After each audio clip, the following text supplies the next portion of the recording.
Welcome to Cheater Confessions. Let's get started with today's story. I didn't plan that dinner to celebrate anything.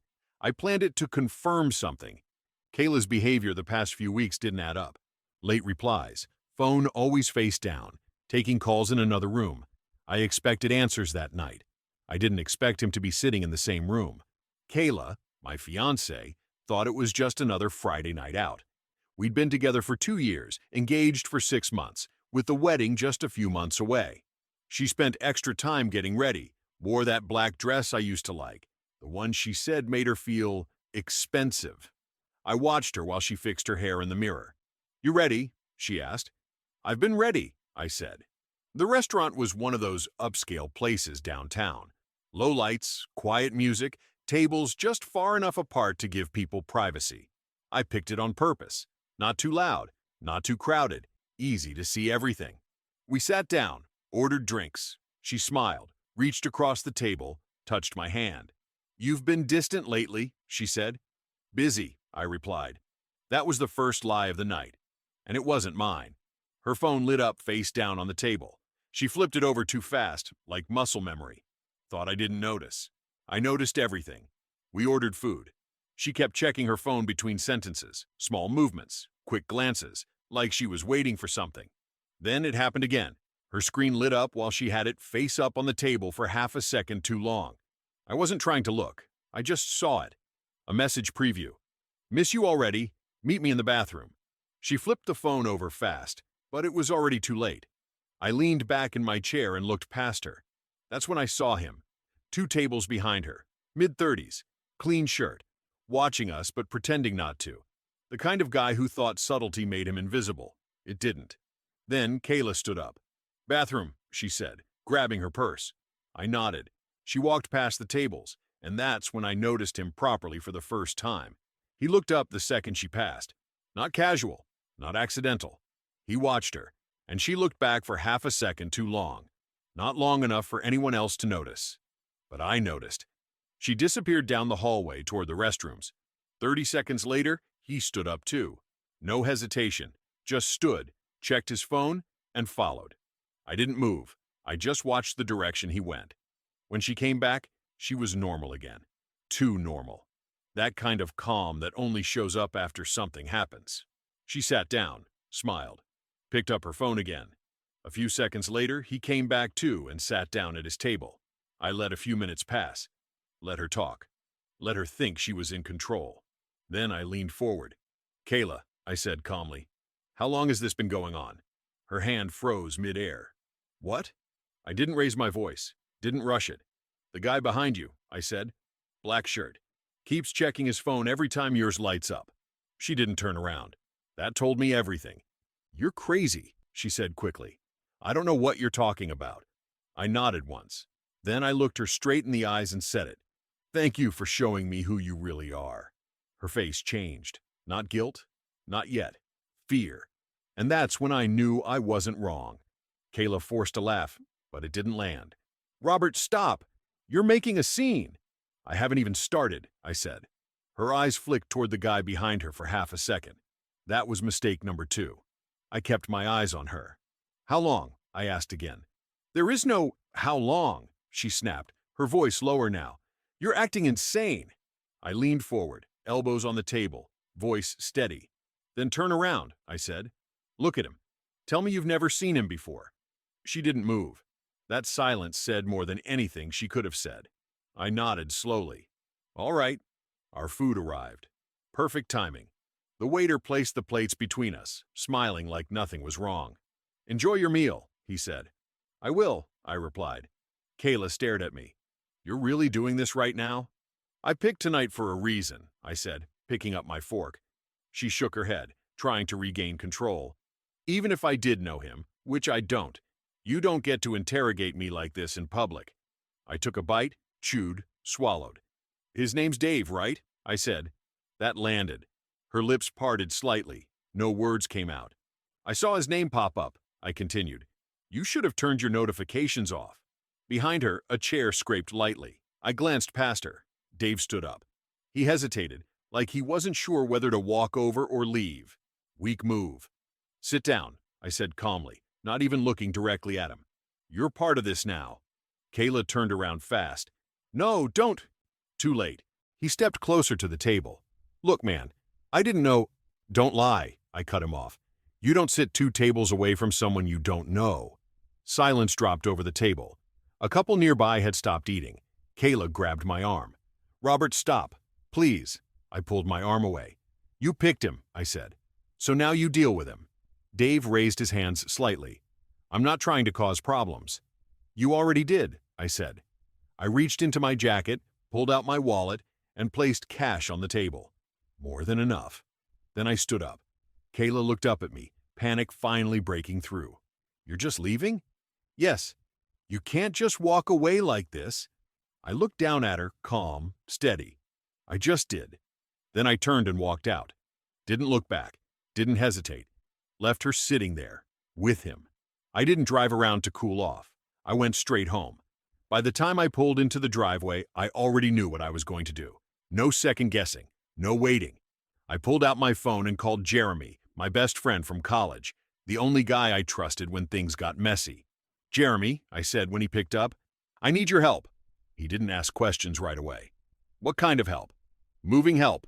Tonight if possible. Tomorrow morning at the latest. There was a short pause. That's serious? Yeah. Say no more. I'll be there in an hour. I hung up and got to work. Closet first. I pulled out her clothes, folded them neatly, stacked them in boxes. No ripping, no throwing. I wasn't angry. I was done. Bedroom drawers, bathroom shelves, makeup, perfumes, hair tools, everything went into boxes. I worked fast, but organized. Halfway through, I found something I didn't expect. A second phone, not hidden well. Back of the drawer under some scarves. I picked it up, turned it on, no lock. That told me everything I needed to know about how careful she really was. Messages, photos, conversations. Dave wasn't new. 3 months, maybe more. Different places, different times, same pattern. I didn't scroll long, I didn't need to. I set the phone down and kept packing. Jeremy showed up right on time. He walked in, took one look at the boxes, then at me. She cheated? Yes. He nodded once. No sympathy speech, no drama.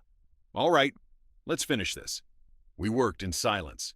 Living room, kitchen, hallway closet, every trace of her went into those boxes. 2 hours later, the house looked like it had before she moved in. Clean, simple, mine. Where are we taking this? Jeremy asked. Her sister's place, I said. Claire, you've met her. Yeah, she's the reasonable one. Exactly. We loaded everything into the truck and drove across town. It was late, but the porch light was on. Claire opened the door, confused at first. Then she saw the boxes. Robert, what happened? Ask your sister, I said. Everything she owns is here. Claire looked at me for a moment, then nodded slowly. All right. We stacked everything neatly on the porch. No mess, no damage. Before I left, I took a photo. Time-stamped. Clear. Then I sent Kayla one message. I told her things were at Claire's, not to come back to my house, and that if anything was missing, she could text me directly. That was it. I got back home and canceled the wedding that same night. Called the venue, sent the messages. There was nothing left to discuss. After that, I changed the locks. I didn't sleep much that night. By the next morning, my phone was full. Missed calls, messages, notifications stacking on top of each other. I didn't rush to open anything. I made coffee first, sat at the kitchen counter. Then I started reading. Kayla went straight to damage control. Her messages jumped between anger and desperation. You had no right to do that. You embarrassed me. We need to talk like adults. You're overreacting. I didn't reply. Then came the second wave. Mutual friends. One message stood out. It was from Aaron, a guy I'd known for years.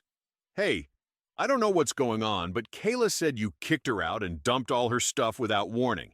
That doesn't sound like you. What happened? I replied once, telling him I caught her cheating and handled it clean and direct. Nothing more. A minute later, he responded. Yeah? She didn't mention that part. Of course she didn't. Around noon, I got a knock on the door. I checked the camera. Kayla and Claire. I opened the door halfway, stayed in the frame. Kayla stepped forward immediately.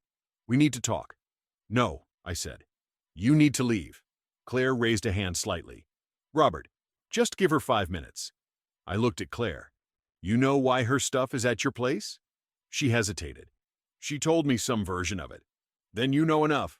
Kayla stepped closer, voice tightening. You made me look like a joke last night. I let that sit for a second. You did that yourself, I said. Her expression shifted. It wasn't what you think. It was exactly what I think. It didn't mean anything, she snapped. It was just… Stop, I cut in. Don't insult me with that line. Claire glanced between us, uncomfortable now. Kayla tried again, softer this time. Robert, we can fix this. No, we can't. You're throwing everything away over one mistake? I already canceled the wedding. Her face changed instantly. What? I canceled it. You canceled it? She repeated, voice rising. Without even talking to me? I didn't need to. She shook her head, disbelief turning into anger. You're just going to throw away 2 years like that? Yes. Silence. Then she said it. You're going to regret this. I shook my head once. No, I won't. I stepped back and closed the door. Didn't slam it. Didn't hesitate. Just closed it. 3 days passed. Quiet on the surface, but not really. Kayla didn't stop. She just changed tactics. She started posting online. Nothing direct, but obvious enough. Lines about betrayal, about people showing their true colors, about being thrown away. People responded the way they always do, without knowing anything. I ignored it. Then she showed up at my gym. I was halfway through a set when I saw her in the mirror, standing near the entrance, looking around like she didn't belong there. I finished the set, racked the weight, and walked over. You're not supposed to be here, I said. She crossed her arms. We need to talk. No, we don't. People were starting to notice. She stepped closer. You're really going to act like I don't exist? I am acting like you don't belong in my life, I said. There's a difference. Her voice rose slightly. You don't get to just erase me. I didn't erase you, I said. You ended it. I just responded. That's when she switched. Tears. Quick. Controlled. I'm late, she said. I looked at her. For what? She placed a hand on her stomach. You know what I mean. A couple of people nearby turned their heads. I didn't react. Not the way she expected. How late? I asked. She blinked, like she wasn't ready for that question. A few weeks. Test? I said. I haven't taken one yet. I nodded slowly. So you don't know? She stepped closer. Robert, if I'm pregnant, this changes things. No, I said. It changes responsibilities, not decisions. Her eyes narrowed. You'd really walk away from your own kid? I'd take responsibility for a child that's mine, I said. But we're not getting back together.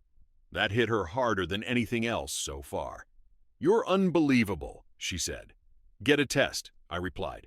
Then we'll talk facts. Right then, someone else walked over. Claire. She looked at Kayla, then at me. I told you not to do this, Claire said quietly. Kayla turned to her. Stay out of it. Claire didn't move. He deserves the truth. Silence. Kayla's face changed again. Tension, irritation. Claire looked at me. She already took a test. I didn't say anything. Kayla snapped. Claire, stop! Claire didn't. It was negative, she said. The gym went quiet around us. I looked back at Kayla. Anything else? I asked. She didn't answer. I nodded once and stepped past her. That was the last conversation we had where she still thought she had leverage. A week later, I got served. Not dramatic. Just a guy at my door handing me an envelope and asking me to sign. I already knew who it was from before I opened it. Kayla was suing me.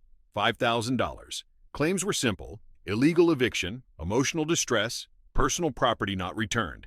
I read it once, then set it down. Then I called a lawyer. Her name was Sarah. Straight to the point. No nonsense. I sat across from her desk and slid the papers over. She cheated, I said. I moved her out. Delivered everything to her sister. Documented it. Sarah read through the pages, calm. Was she paying you rent? She asked. No, just groceries and utilities. Did you have any kind of agreement? Written or verbal? Nothing formal. Was her name on the property? No, it's all mine. She looked up. Then this is weak. I figured. You documented the move? Yeah, packed everything, delivered it, took photos. Good. Photos matter. She leaned back slightly. Then we don't defend. We counter. For what? Harassment, she said. False claims. And what she pulled at the gym, we can use that. I nodded. Do it. Court came fast. Small room. No drama. Just facts. Kayla sat across from me, dressed sharp, trying to look composed. Her lawyer did most of the talking. She was removed from her home without notice, he said. My client suffered. Sarah cut in. She was not a tenant. She contributed nothing contractually. She was a guest in his property. The judge looked at Kayla. Is your name on the property? No. Did you pay rent? I helped with expenses. That's not rent. Silence. Sarah slid the photos forward. All belongings returned, organized, documented. The judge reviewed them, then looked at Kayla again. Is there anything missing? Kayla hesitated. Some jewelry. Sarah didn't miss a beat. List it. Kayla couldn't. That was enough. The judge exhaled lightly. This case is dismissed. Kayla's posture dropped. Sarah wasn't done. We'd like to file for a restraining order, she said. Pattern of harassment. Repeated unwanted contact, showing up uninvited. The judge nodded slowly. Noted. Kayla finally spoke. This is ridiculous. The judge looked at her. What's ridiculous is wasting the court's time. 10 minutes later, it was over. Case dismissed. Restraining order granted. 6 months. No contact. As we walked out, Kayla didn't look at me, didn't say a word. For the first time since that dinner, she had nothing left to use. And she knew it. 3 weeks after court, the house felt like mine again. Not just legally, mentally. I didn't rush to fill the space. I removed what didn't belong first. That mattered more. The bedroom was the first thing I changed. New bed, new mattress, different layout. I painted the walls a darker color. Something clean, not the soft tones Kayla liked. I got rid of anything she picked out without asking me. The place felt sharper, more intentional. Work stayed steady. No more distractions, no interruptions. I moved clean through my days. Gym in the mornings, work, then home. Simple structure. I blocked Kayla everywhere, but I didn't need to check. The restraining order handled the rest. Claire sent one message a few days later. Said Kayla had moved back in with their parents. Said things weren't going well for her. I didn't reply. That part of my life was closed. One night, I sat in the living room, same spot where Kayla used to sit scrolling through her phone, half paying attention when I talked. Now it was quiet, not empty, controlled. I thought back to that dinner, the moment she thought she still had options, thought she could manage both sides without consequence. She expected hesitation, expected negotiation, maybe even forgiveness. What she got was clarity. I didn't raise my voice, didn't chase, didn't ask for explanations I didn't need. I made a decision and followed through. I thought I was building something solid with her, a future, a marriage. Turns out I was one decision away from building it with the wrong person entirely. I stood up, turned off the light, and walked upstairs. There was nothing left of that version of my life anymore. Thank you for watching.